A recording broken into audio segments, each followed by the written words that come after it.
Hey everyone, so friend कैसे हैं आप सभी। आशा है आप सभी अच्छे होंगे, मस्त होंगे, स्वस्थ होंगे और जोर शोर से आप सबकी पढ़ाई चल रही होगी। सो गाइस, आज से हम पदार्थ विज्ञान का द्रव्य का एक और नया टॉपिक जो कि है मन, उसे हम स्टार्ट करने जा रहे हैं। मोस्ट इंपोर्टेंट टॉपिक है, ठीक है। यहाँ से आपको अक्सर फाइनल यूनिवर्सिटी एग्जाम में क्वेश्चन देखने को मिल जाएगा।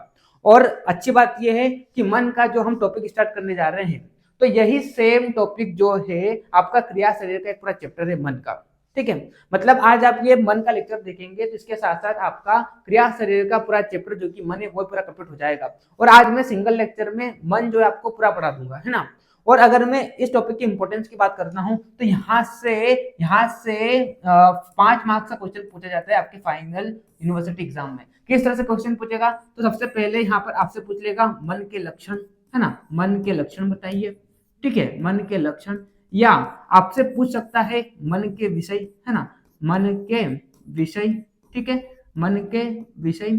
या आपसे पूछ सकता है मन के कर्म, है ना, मन के कर्म। आप फाइनल यूनिवर्सिटी के पेपर उठा के देखना लास्ट ईयर के, तो आपको कहीं ना कहीं इन टॉपिक में से आपको क्वेश्चन देखने को मिल जाएगा, है ना। और मोस्ट इंपॉर्टेंट है, मतलब आज आप ये पूरा लेक्चर देखेंगे तो आपके 5 मार्क्स कहीं नहीं गए। या तो पदार्थ में पूछ लेगा मन से, या तो आपका क्रिया शरीर में आ जाएगा, है, या दोनों में आ जाएगा, है ना। दोनों में भी आ सकता है।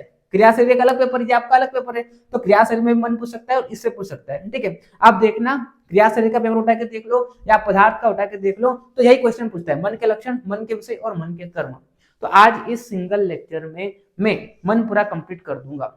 मतलब कॉन्सेप्ट से आपको मैं मन पूरा पढ़ाऊंगा।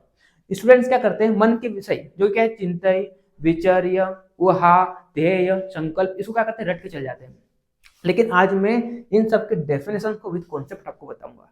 मन के कर्म जो होते हैं कि इंद्रियों को क्या करता है, नियंत्रण करता है, स्वयं खुद को क्या करता है, नियंत्रण करता है। ऊहा तो विचार्य, तो ये भी क्या करते हैं स्टूडेंट्स, रट के चल जाते हैं। और क्वेश्चन में लिख, मतलब एग्जाम में क्वेश्चन आएगा तो लिख तो आएंगे, लेकिन उनको समझ में नहीं आता है कि आखिरकार ये कहना क्या चाह रहा है, ठीक है। तो आज मैं आपको विद कॉन्सेप्ट मन के लक्षण बताऊंगा, मन के विषय बताऊंगा और मन के कर्म। मतलब आज आप ये सिंगल लेक्चर को देखेंगे तो आपको नोट्स पढ़ने के लिए सिर्फ 15 मिनट चाहिए बस, क्योंकि आपको सब कुछ समझ में आ जाएगा लेक्चर के दौरान। और मैं तो आपको गारंटी देता हूं कि आपको लेक्चर के दौरान ही सारी चीजें याद हो जाएगी अगर आप पूरा लेक्चर देखते हैं, ठीक है। इसलिए मैं ये जो मन का टॉपिक है इसको मैं यूट्यूब पर भी अपलोड कर रहा हूँ, ताकि जो मेरी यूट्यूब की ऑडियंस है उनको बेनिफिट मिल जाए और उनको भी एग्जाम में 5 नंबर फिक्स हो जाए, मतलब मिल जाए, ठीक है। तो जो लोग यूट्यूब पर देखते हैं, तो यूट्यूब वाले स्टूडेंट्स क्या करते हैं, थोड़े गद्दारी करते हैं। गद्दारी कैसे करते हैं, आते हैं लेक्चर को देखते हैं, है ना, और चले जाते हैं, ना लाइक करते हैं। आप देखना अच्छे खासे व्यूज रहते हैं लेकिन लाइक देखे तो भाई 10-15। तो बच्चों लाइक कर दिया करो। मैं अपने लिए नहीं बोल रहा हूँ, मैं इसलिए बोल रहा हूँ ताकि मैं और भी जो बाकी स्टूडेंट्स है उन तक मैं पहुंच पाऊँ, क्योंकि मेरा चैनल जो इतना बड़ा नहीं कि सबके पास मैं अभी पहुंच गया हूँ, ठीक है। तो पहुंचाने के लिए तो तुम ही हो, है ना, तुम ही माध्यम हो। तुम मेरे को पूरे इंडिया में, मतलब हर एक कॉलेज में पहुंचाओगे, ठीक है। तो वो कैसे होगा, जब आप मेरी वीडियोस को देखोगे, वीडियोस को शेयर करोगे, दोस्तों को शेयर कर दिया करो, ताकि उनको भी एक इतने अच्छे कंटेंट का क्या मिल सके, बेनिफिट मिल सके। आप सभी को पता है हर चीज को मैं एकदम कॉन्सेप्ट समझाता हूँ, ठीक है। और लाइक करने को मैं इसलिए बोलता हूँ क्योंकि नया स्टूडेंट्स जो यूट्यूब पर वीडियो को सर्च करता है, अगर उसको मेरी वीडियो दिखती है और उसको लाइक कम होता है तो बच्चों को लगता है कि इसने अच्छा पढ़ाया नहीं होगा, ठीक है। तो बस इतना सा ही आपको बोल रहा हूँ, है ना। बाकी जिसको रेगुलर क्लासेस चाहिए तो वो क्या करिए, मेरा एप्लीकेशन डाउनलोड कीजिए, आयुर्वेदा विंग्स, लिंक आपको डिस्क्रिप्शन में मैंने दे रखा है ना। वहाँ पर रेगुलर क्लासेस होती है, आपको लेक्चर का नोट्स मिल जाएगा, है ना। जो मैं आपको पढ़ाता हूँ उसके नोट्स में मैं पीडीएफ फॉर्मेट में प्रोवाइड करता हूँ, ठीक है। बहुत ही कम प्राइस मैंने रख रखी है। अगर 2024 बैच के स्टूडेंट है तो आप सोच लो 2.0 में इनरोल कीजिए, और जो 2023 बैच का स्टूडेंट है तो वो BMS first of complete course में इनरोल कीजिए। बहुत ही कम प्राइस है, डेमो लेक्चर्स वहाँ पर अवेलेबल है। डेमो क्या है, तो आपको दे रहा हूँ यूट्यूब पर डेमो, है ना। तो आपको अगर अच्छा लगे तो आप डाउनलोड कीजिए और सर्च कीजिए, ठीक। चलिए, अब बहुत ज्यादा प्रमोशन हो गया, अब हम टॉपिक को स्टार्ट कर देते हैं, ठीक है। जैसे कि मैंने आपको बोला कि मोस्ट इंपॉर्टेंट टॉपिक है, तो आप ध्यान से इस लेक्चर को देखना, है ना। साथ में नोट्स भी बनाते चलो तो सब कुछ समझ में आ जाएगा, ठीक। चलिए, अब हम आगे बढ़ते हैं। सबसे पहले यहाँ पर नॉर्मल बातें बोली गई है। यहाँ पर व्युत्पत्ति के बारे में बताया गया है कि मन शब्द की व्युत्पत्ति किससे हुई है। देखो, हर चीज में एकदम डिटेल बताता हूँ, व्युत्पत्ति भी लेकर आता हूँ, निरुक्ति भी लेकर आता हूँ, कर्म, विषय जो भी है, मतलब सब कुछ आपको बताता हूँ, ठीक है।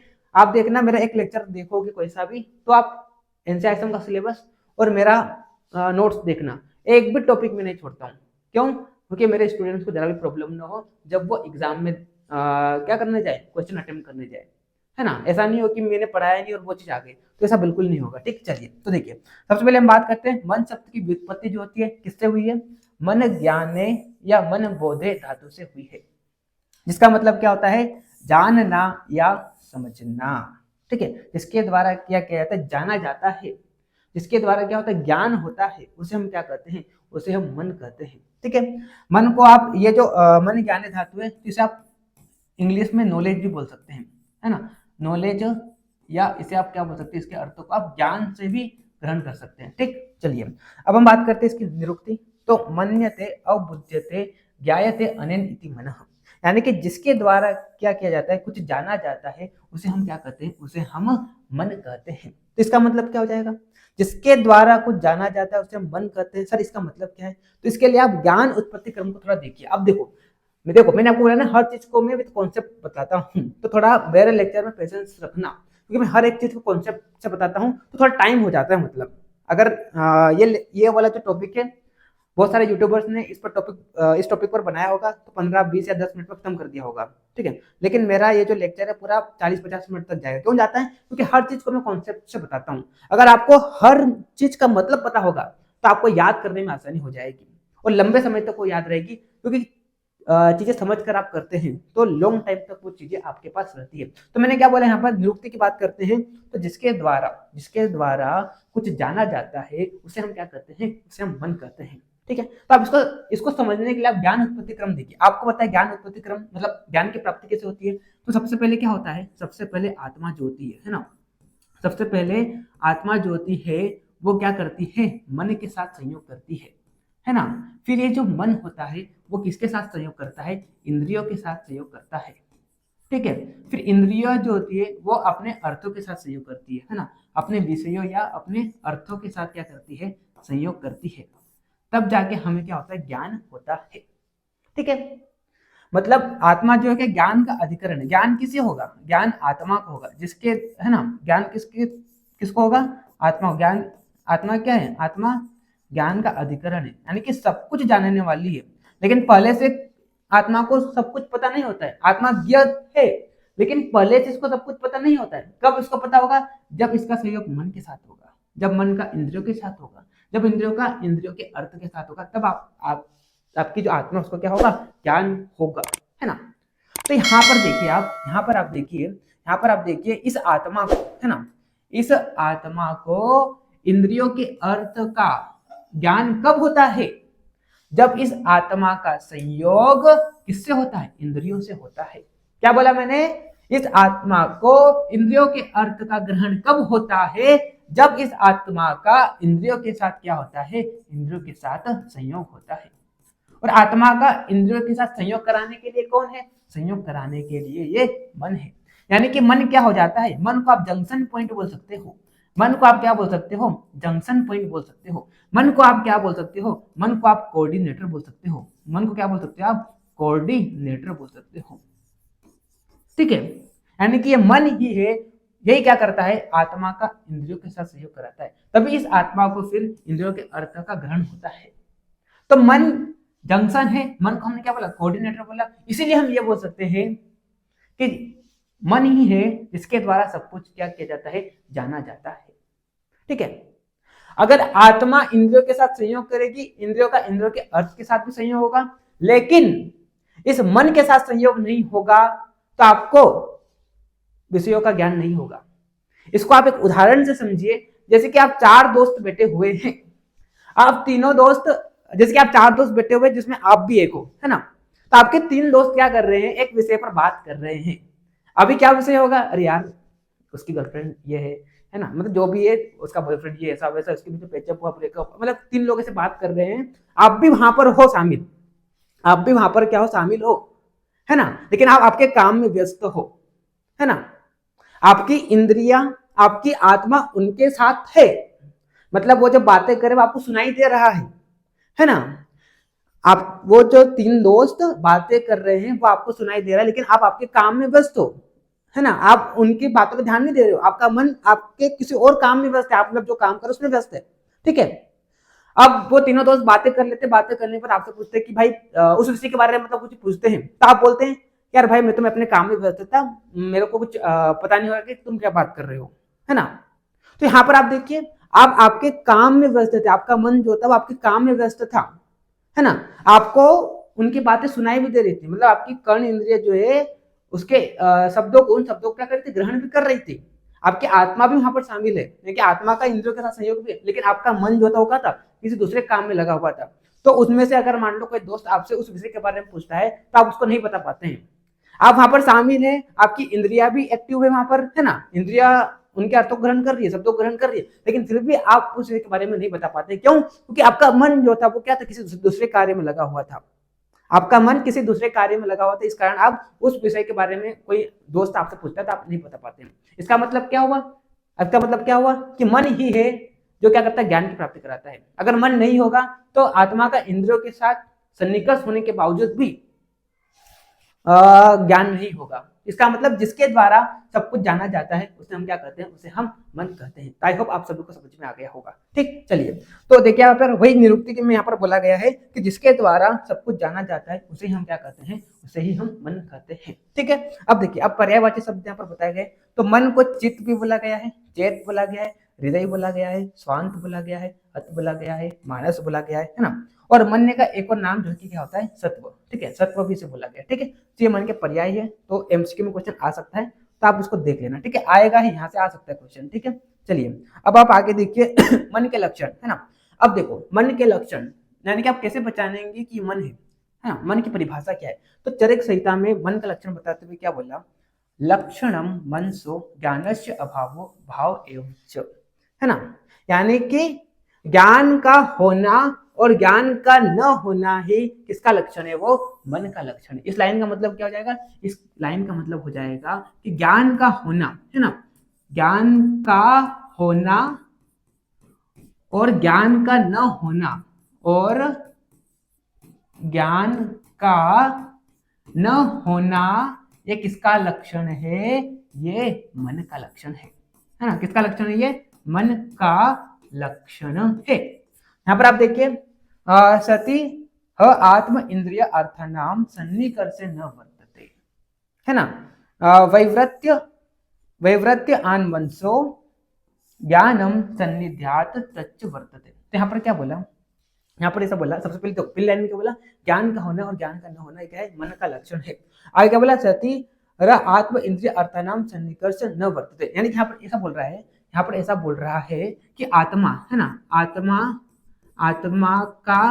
आत्मा का किससे, आत्मा का क्या होता है, आत्मा का इंद्रियों से, है ना, आत्मा का इंद्रियों से, और इंद्रियों का इंद्रियों के अर्थ से, और इंद्रियों का किससे, इंद्रियों के अर्थ से क्या होता है, संयोग होता है। और है ना, और साथ में इन तीनों के साथ में जब क्या होता है, मन का संयोग होता है, मन का क्या होता है, संयोग होता है, तब हमें क्या होती है, ज्ञान की प्राप्ति होती है। क्या बोला यहाँ पर, देखिए यहाँ पर क्या बोला, सती आत्म इंद्रिय अर्थानाम सन्निकर्ष, यानी कि आत्मा का, इंद्रियों का और इंद्रियों के अर्थ का क्या होता है, संयोग होता है, और इन तीनों के संयोग के साथ साथ मन का भी संयोग होता है, तब आपको क्या होती है, ज्ञान की प्राप्ति होती है। ठीक है, इन तीनों के संयोग होने के बावजूद अगर मान लो मन का संयोग नहीं होगा तो ज्ञान की प्राप्ति नहीं होगी। यानी कि ज्ञान का होना और ज्ञान का न होना ही मन का लक्षण है।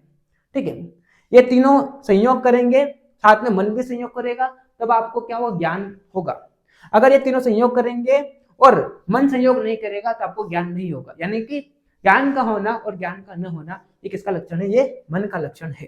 ठीक है, तो आप देखिए यहाँ पर मन का लक्षण क्या हो जाएगा, ज्ञान का होना और ज्ञान का न होना ही क्या हो जाता है, मन का लक्षण।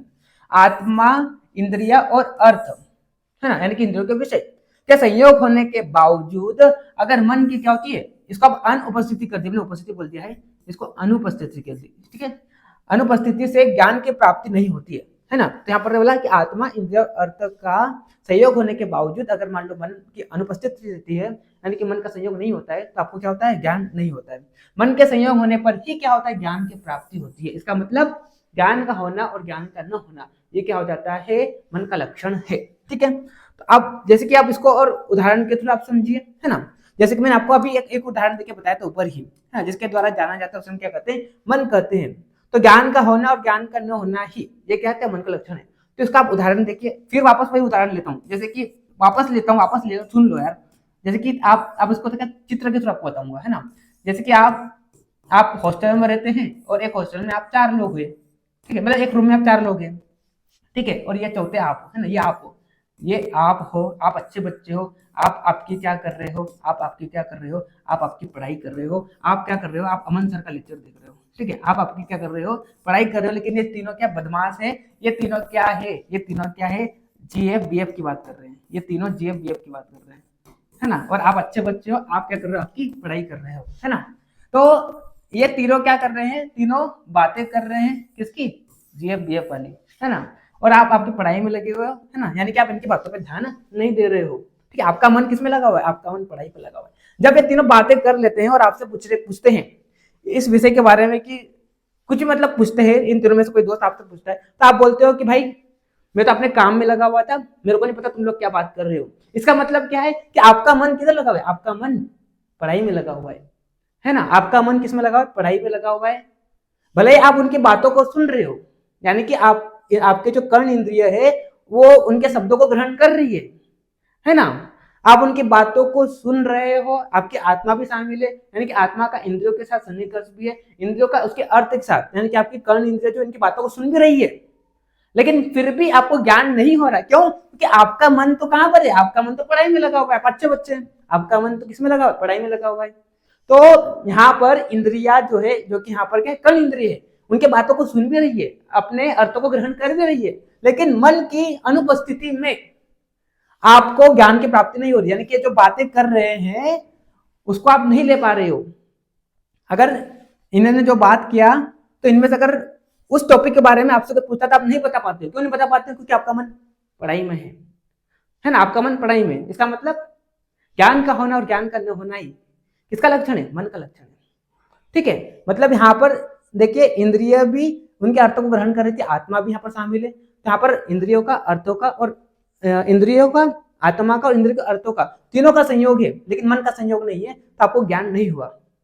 तो इसका मतलब क्या है, ज्ञान का होना और ज्ञान का न होना ही मन का लक्षण है। दूसरा आप एक और उदाहरण देखिए, एक और उदाहरण आप देखिए, जैसे कि आप हो, जैसे क्या हो, ये आप हो, है ना, आप हो, है ना, पास में आपके क्या रखी हुई है, पास में आपकी घड़ी रखी हुई है ना, पास में यहाँ पर क्या रखी हुई है, क्या रखी, जो भी मान लो आप, ये घड़ी है ना, ये मान लो घड़ी है, ठीक है, घड़ी रखी हुई है, ठीक है।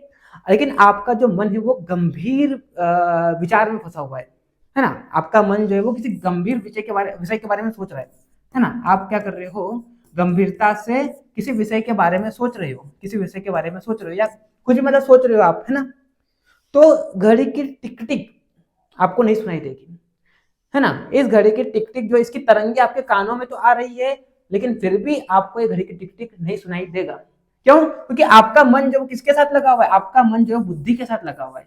आपका मन किसके साथ लगा हुआ है, आपका मन बुद्धि के साथ लगा हुआ है, आपका मन बुद्धि के साथ लगा हुआ है, ना कि इंद्रियों के साथ लगा हुआ है, ना कि इंद्रियों के साथ लगा हुआ है ना। तो घड़ी पास में रखी हुई है, इसकी तरंगे आपके कानों में भी आ रही है, यानी कर्ण इंद्रिय जो है वो शब्दों को ग्रहण भी कर रही है, आत्मा का भी संयोग है, लेकिन आपका मन जो है वो किसी गंभीर विषय में फंसा हुआ है, यानी कि बुद्धि के साथ लगा हुआ है, ठीक है। तो यहाँ पर मन की अनुपस्थिति होने के कारण आपको घड़ी की टिक टिक नहीं सुनाई देगी। इसका मतलब ज्ञान का होना और ज्ञान का न होना ही किसका लक्षण है, ये मन का लक्षण है। आई होप आपको समझ में आ रहा होगा मैं क्या बोल रहा हूँ, ठीक। अब आगे बढ़ते हैं हम।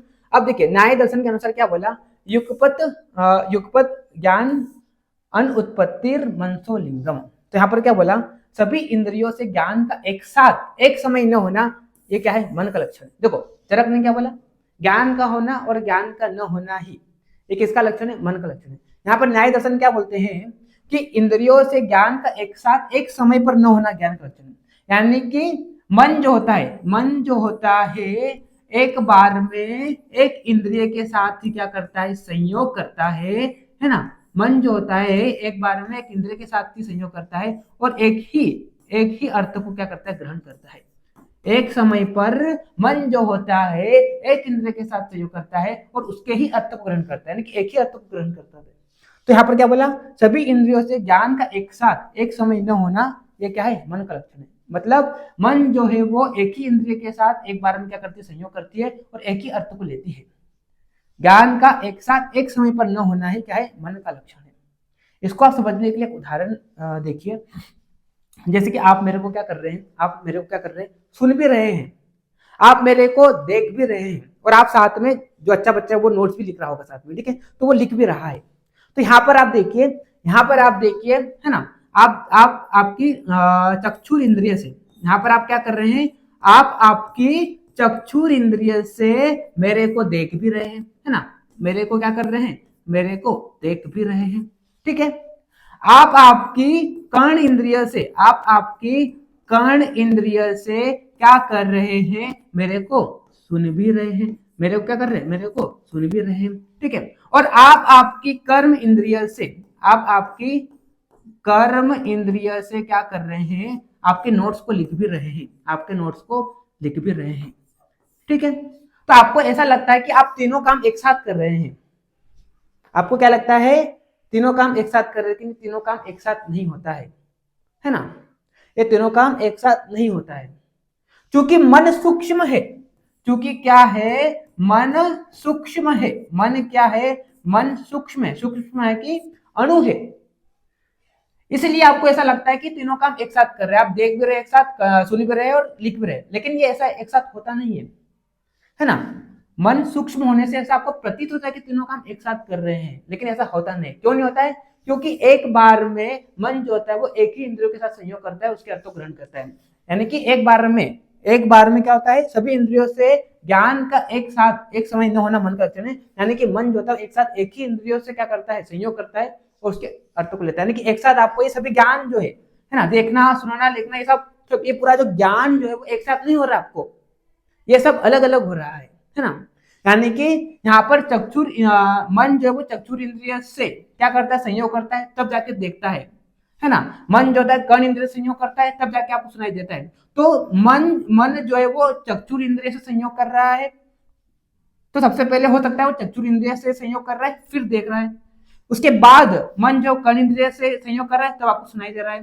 लेकिन ये दोनों चीजें एक साथ नहीं हो रही है, क्यों, क्योंकि ज्ञान का एक साथ न होना ही मन का लक्षण है, यानी कि मन जो है एक बार में एक ही विषय को क्या करता है, ग्रहण करता है। आई होप आपको समझ में आ गया होगा मैं क्या बोल रहा हूँ, ठीक है। चलिए, तो आप देखिए, सभी इंद्रियों से ज्ञान एक साथ एक समय न होना ही क्या होता है, ये मन का लक्षण है ना। तो आप मेरे को देख भी रहे, सुन भी रहे, लिख भी रहे, आपको ऐसा लग जरूर रहा है कि मैं एक साथ तीनों काम कर रहा हूं, लेकिन ऐसा नहीं होता है, होगा ही नहीं। क्यों, क्योंकि मन अति सूक्ष्म है, इसलिए आपको ऐसा लग रहा है।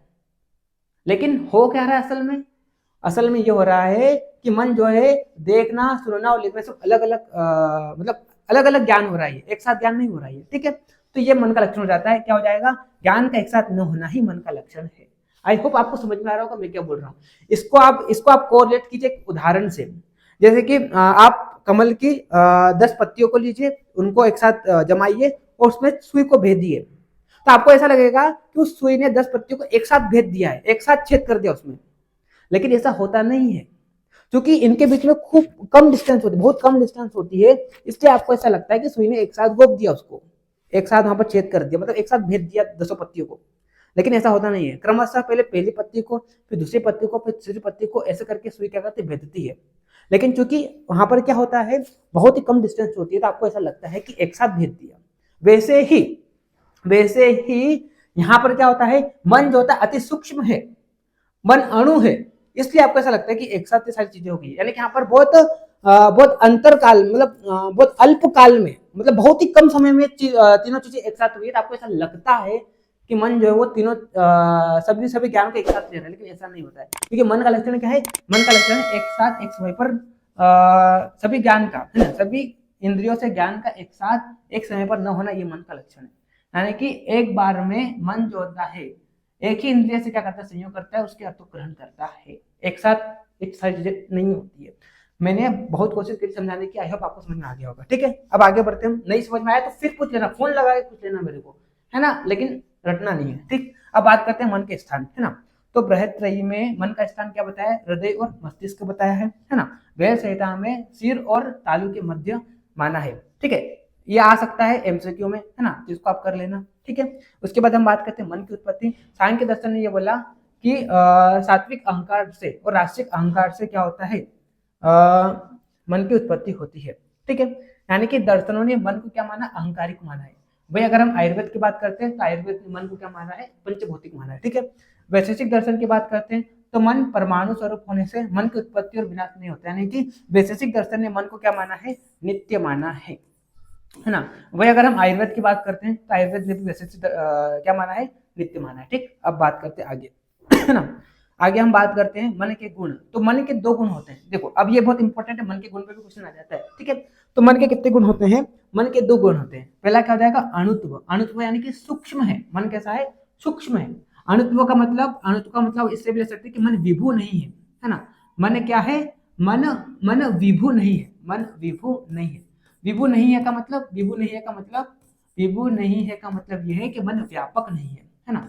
व्यापक नहीं है, व्यापक नहीं है का मतलब, व्यापक नहीं है का मतलब यह है कि मन जो है वो सब दूर नहीं होता है। जैसे आत्मा जो होती है क्या तो व्यापक है, वैसे ही मन जो है वो कैसा है, अणु है, यानी कि विभू नहीं है, सब जगह व्याप्त नहीं है, ठीक है। और दूसरा गुण क्या बोला, मन क्या है, एक है, यानी कि मन अनेक नहीं है। मन कैसा होता है, मन सिर्फ एक ही है, ठीक है। तो आप बोल रहे होंगे सर आपने कैसे मन को अणु और एक बोल दिया, इसको आप समझाइए। तो इसको आप समझने की कोशिश कीजिए। देखिए अगर हम मन को अगर हम अणु नहीं मानते हैं, और मन को अगर हम अणु नहीं मानते हैं, और मन को अगर हम व्यापक मानते हैं, है ना, मन को अगर हम व्यापक मानते हैं, तो फिर इस मन ने, तो फिर क्या होना चाहिए, मन मन जो है वो एक साथ सभी इंद्रियों के साथ संयोग होना चाहिए, और एक साथ फिर सभी अर्थों को ग्रहण करना चाहिए, लेकिन ऐसा होता नहीं है। वही अगर हम मन को एक न मानकर, अगर हम मन को क्या करते हैं, अनेक मानते हैं, मन को अगर हम क्या करते हैं, अनेक मानते हैं, तब भी मन, फिर अब मन तो हमने अनेक माना, तो फिर भी मतलब मन को अगर हम मान लो एक न मानकर अनेक मानते हैं, तब भी मन जो है वो क्या करना चाहिए, सभी इंद्रियों के साथ एक साथ संयोग करना चाहिए, और उनके अर्थों को एक साथ ग्रहण करना चाहिए, यानी कि एक साथ उसको ज्ञान होना चाहिए, लेकिन ऐसा होता नहीं है।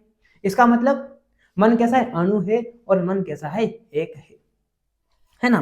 तो आप देखिए यहाँ पर अणुत्व और एकत्व का बहुत महत्व है, क्योंकि इंद्रियों के द्वारा उत्पन्न ज्ञान एक समय में एक ही उत्पन्न होता है। हमको पता है, हमने यहाँ पर देखा था, इंद्रियों के द्वारा ज्ञान का एक बार में एक ही ज्ञान का होना ही वो क्या कहलाता है, मन का लक्षण है ना।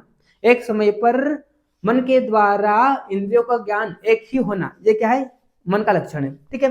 देखिए यहाँ पर इंद्रियों के द्वारा उत्पन्न ज्ञान एक समय में एक ही उत्पन्न होना, ये क्या है, मन का लक्षण है। यदि अगर हमने मन के दो गुण माने, अणु और एकत्व, तो यदि हम मन को अणु की जगह अगर मान लो बृहद स्वरूप का माने, बृहद स्वरूप यानी कि सर्वव्यापक माने, या एक से अधिक माने, है ना, एक से अधिक माने, तो एक ही समय में मन अनेक इंद्रियों से क्या होगा, संयुक्त होकर अनेक ज्ञान की उत्पत्ति करेगा, जो कि संभव नहीं है। जैसे मैं आपको ऊपर बताया, अगर हम मन को व्यापक मानते हैं, तो फिर ये मन जो है सभी इंद्रियों के साथ एक साथ संयोग करना चाहिए, और उनके अर्थों को एक साथ ग्रहण करना चाहिए। वही अगर हम मन को एक की जगह अनेक माने, तब भी फिर मन जो है वो सभी इंद्रियों के साथ, मान लो मन को हमने 5 मान लिया, तो वो क्या करेगा, 5 इंद्रियों के साथ एक साथ संयोग करेगा और उनके अर्थों को ग्रहण करेगा, लेकिन ऐसा होता तो नहीं। इसका मतलब मन कैसा अणु है और एक है ना।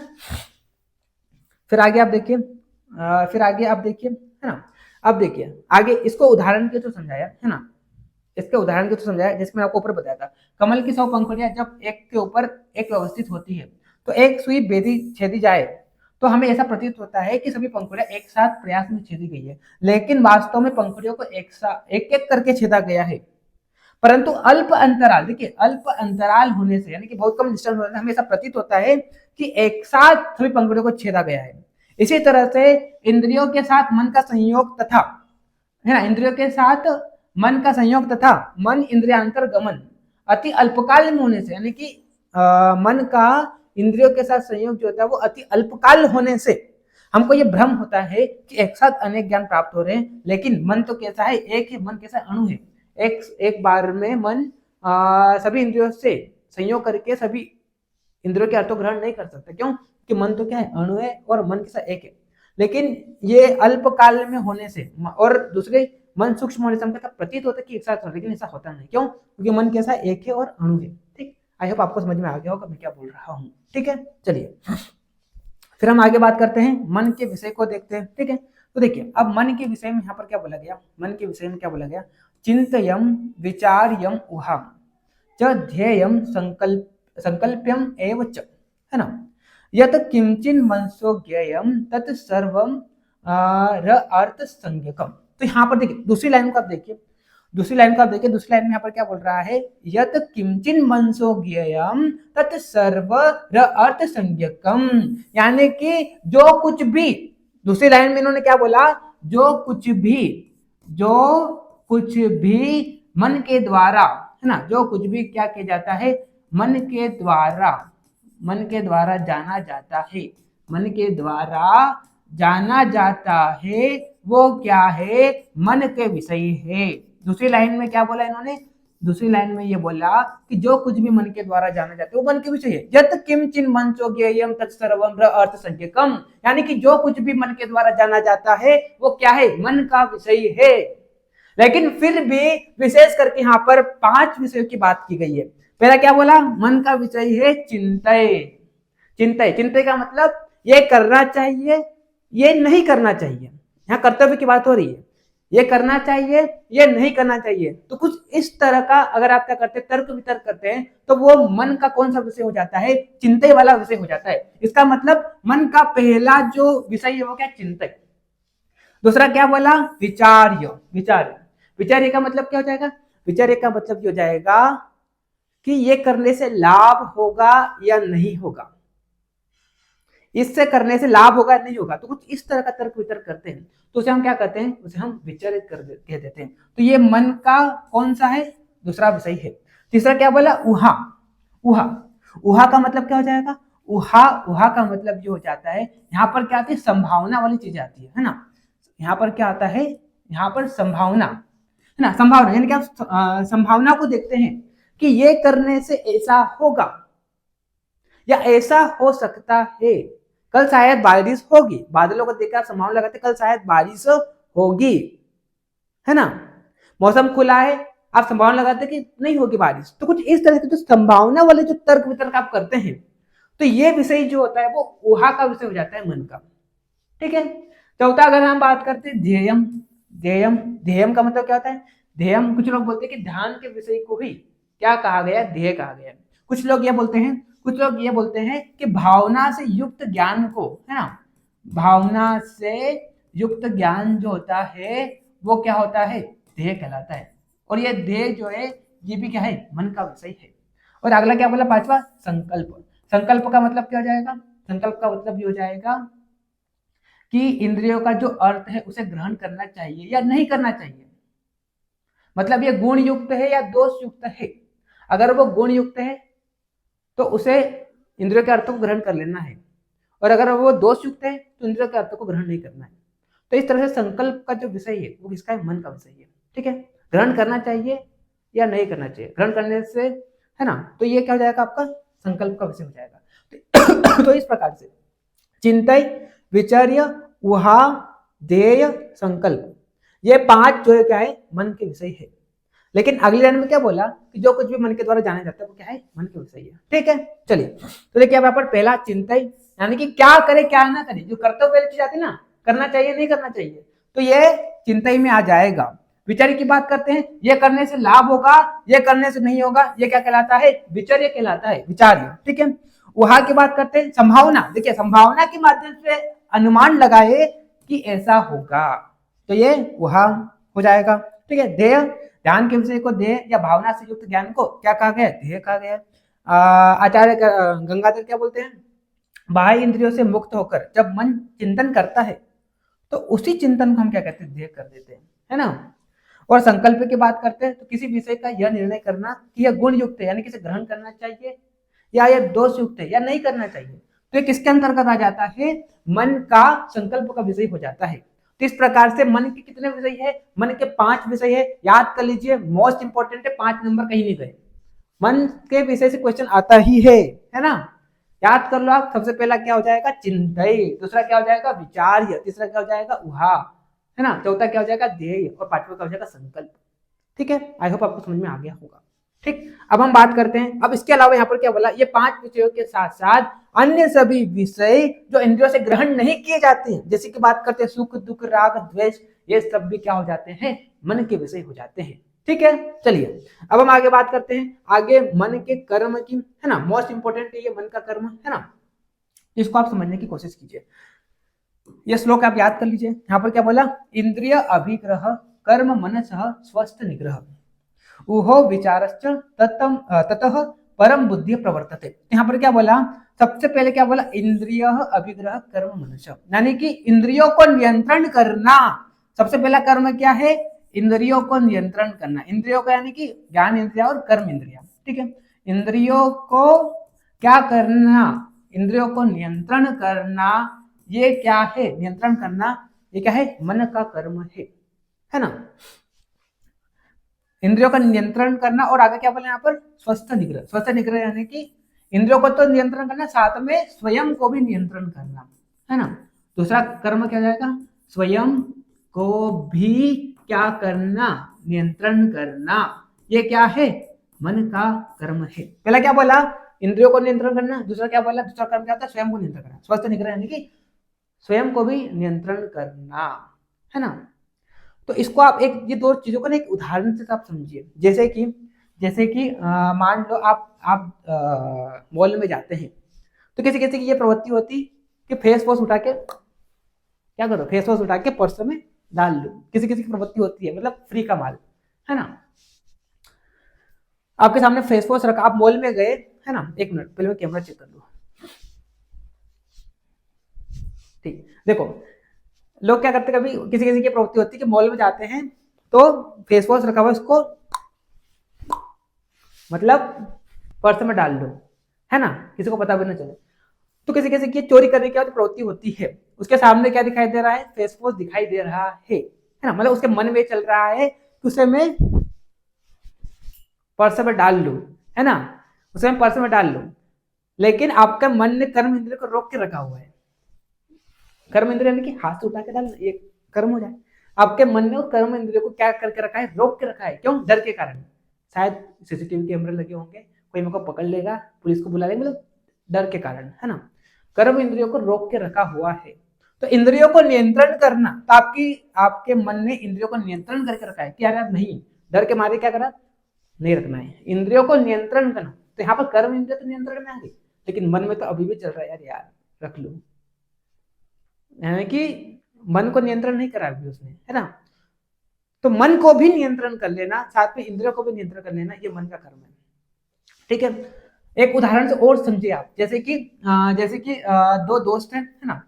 जैसे कि दो दोस्त हैं, एक आप हो, ये आप हो, है ना, और आपका दोस्त है, ये आपका दोस्त है, आपका दोस्त है, ठीक है। आपका दोस्त क्या, किसी गम में है ना, ब्रेकअप हो गया बेचारे का, वो क्या है, किसी गम में है, और ये क्या करता है, ये शराब भी पीता है।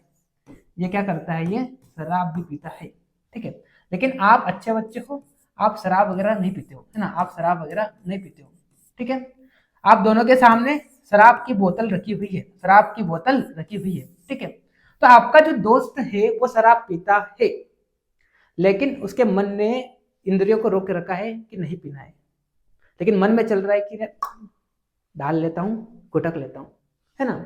वही आपका जो आप हो, आप तो शराब पीते नहीं, तो आपके ना तो मन में आएगा। तो आपका मन जो है वो, मतलब आपके मन ने इंद्रियों को भी रख रखा है, स्वयं खुद को भी रोक रखा है, क्योंकि आप पीते ही नहीं हो। तो इस प्रकार से ये जो आपने कर्म इंद्र को भी रोक के रखा है, और आपका मन जो स्वयं को भी रोक रखा है, तो ये क्या हो जाएगा आपका, ये इसी को अपन क्या बोलेंगे, कर्म इंद्रियों को रखा है तो इंद्रिय अभिग्रह, और मन को रोक रखा तो स्वस्थ निग्रह, ठीक है। लेकिन आपका जो दोस्त है, कर्म इंद्रियों को तो रोक के रखा, लेकिन उसको मन अभी चल रहा है, पी लेता हूँ, ठीक है। तो इस तरह से इंद्रियों को नियंत्रण में करना, साथ में स्वयं को भी नियंत्रण करना, ये क्या हो जाता है, मन का लक्षण हो जाता है, ठीक है।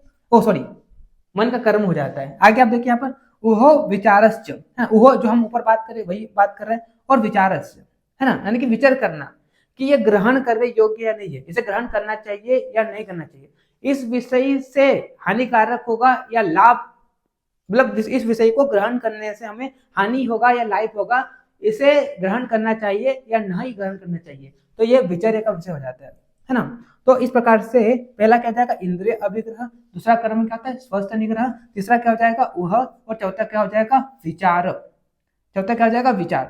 तो ये चार जो है क्या है, मन के कर्म है। आगे यहाँ पर क्या बोला, ततः परम बुद्धि प्रवर्ते, फिर लास्ट में तब जाके फिर क्या होती है, बुद्धि प्रवृत्त होती है। तो इसका मतलब क्या है, इस लाइन को आप समझने की कोशिश कीजिए।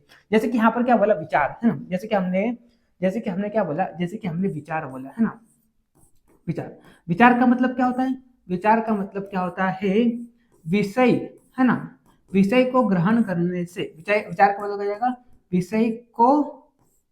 विषय को ग्रहण करने से हानि होगी या लाभ होगा, है ना, हानि होगी या क्या होगा, या लाभ होगा, है ना। विषय को ग्रहण करने से क्या होगी, हानि होगी या लाभ होगा, यानी कि विषय को ग्रहण करना चाहिए या नहीं करना चाहिए, मतलब विषय को ग्रहण करने से हानि होगी या लाभ होगा, ठीक है, यानी कि विषय को ग्रहण करे या ना करे, है ना। तो ये किस पर आ जाएगा, विचार में आ जाएगा। लेकिन ये अकेला विचार्य जो होता है ना, ये विचार्य जो होता है, ये विचार का जो काम है, विचार का जो काम है, ये अकेला मन नहीं करता है, अकेला क्या होता है, मन नहीं करता, इसके साथ साथ अहंकार भी आएगा, है ना, इसके साथ साथ क्या होगा, अहंकार भी आएगा, और अहंकार के साथ क्या होगा, बुद्धि भी होगा, है ना। यानी कि विषय को ग्रहण करना और नहीं करना अल्टीमेट निश्चय जो का वो किसकी होगा, बुद्धि का होगा, है ना। मन तो संकल्प के द्वारा सोचेगा कि विषय को ग्रहण नहीं करना चाहिए। अहंकार जो है वो अपने अधिकार के अनुसार क्या कर लेगी, उस विषय को स्थापित कर लेगी लास्ट में, लेकिन उस विषय को ग्रहण करना चाहिए या नहीं करना चाहिए तो वो किसका निश्चय होता है, बुद्धि का निश्चय होता है।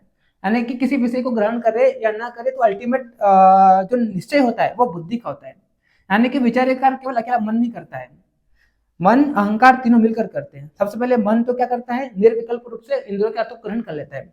अहंकार जो होता है अपने अधिकार से स्थापित कर लेता है उस विषय को, लेकिन उसको ग्रहण करना चाहिए नहीं करना चाहिए अल्टीमेट निश्चय जो होता है क्या करता है, बुद्धि करता है। इसलिए यहाँ पर बोला गया है, इसलिए यहाँ पर बोला गया है ना, ततः परम बुद्धि प्रवर्तते। ठीक है, चलिए तो अब देखिए यहाँ पर, अब वही हिंदी में आप देख लीजिए, इंद्रिय अभिग्रह, पहला कर्म क्या होता है मन का, इंद्रिय अभिग्रह, यानी कि अपने अपने विषयों में इंद्रियों को प्रेरित करना। दूसरा क्या बोला, स्वयं अपने को भी नियमित करना। तीसरा शास्त्रार्थी अर्थ को युक्ति पूर्वक विचार कर स्थापित करना, वही वह जो हम पहले बात कर चुके हैं, विचार, किसी विषय पर उसके ग्रहण अथवा त्याग का विचार करना। तो इस प्रकार किसी विषय पर विचार आदि के पश्चात ज्ञान उत्पन्न होता है कि कर्तव्य है या अकर्तव्य। ठीक है, तो ये सब चार क्या होते हैं, मन के कर्म बताए गए हैं, है ना। और विचार की अगर हम बात करते हैं, मन अहंकार बुद्धि तीनों चीज आती है, और अल्टीमेट निश्चय जो होता है कौन करता है, कि विषय को ग्रहण करना नहीं करना है तो वो क्या करती है, बुद्धि करती है।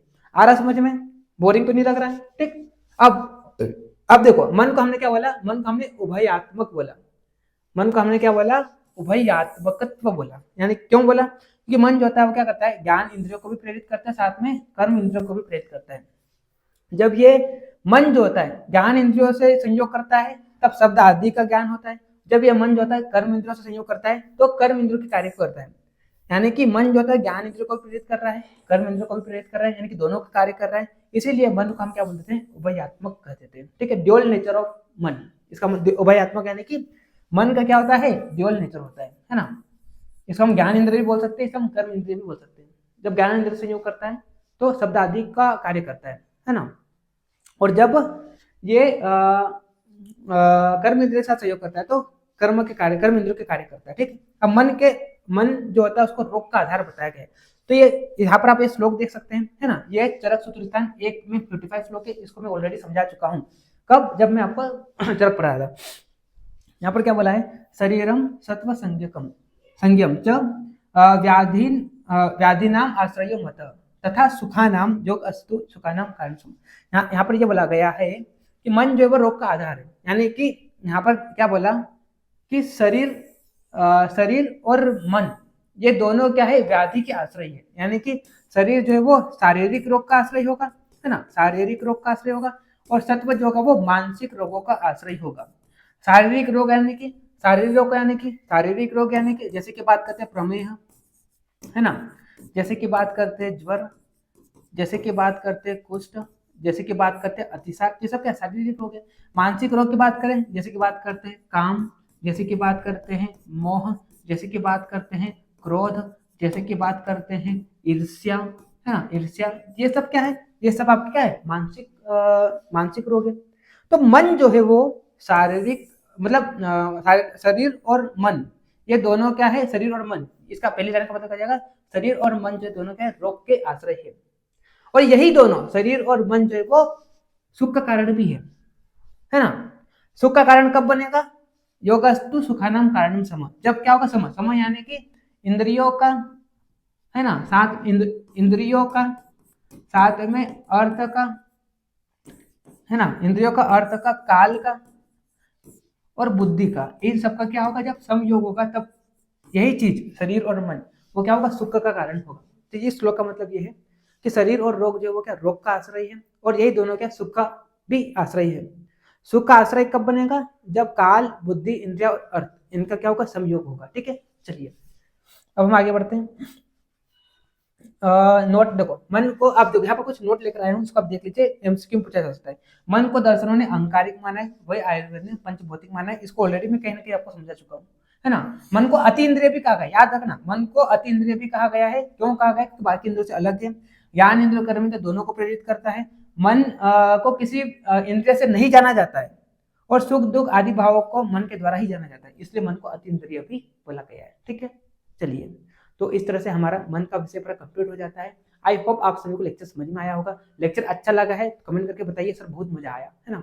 और वीडियो को लाइक कर दीजिए, दोस्तों को भी शेयर कर दीजिए। ठीक है, मिलते हैं नेक्स्ट लेक्चर में, तब तक के लिए okay bye, see you again.